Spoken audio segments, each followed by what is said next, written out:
இதுக்கும் வந்து டிஃபரன்ஸ் இருக்கா அப்படின்னா உண்மையாலுமே இருக்கு. என்ன தெரியுமா, உங்களோட கனவுகள் எது வேணா பெருசா இருக்கலாம், அதை விஷுவலைஸ் பண்றது தப்பே கிடையாது.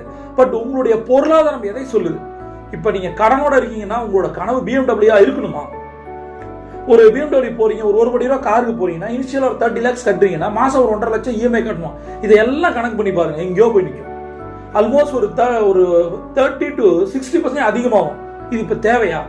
உங்களுடைய கார் முதல் இனிஷியல் கார் என்ன? ஒரு 6 லட்ச ரூபாய் கார்னா அடுத்த கார் நீங்க 12 லட்ச ரூபாய்க்கு போகணுமா, 1 கோடிக்கு போகணும்?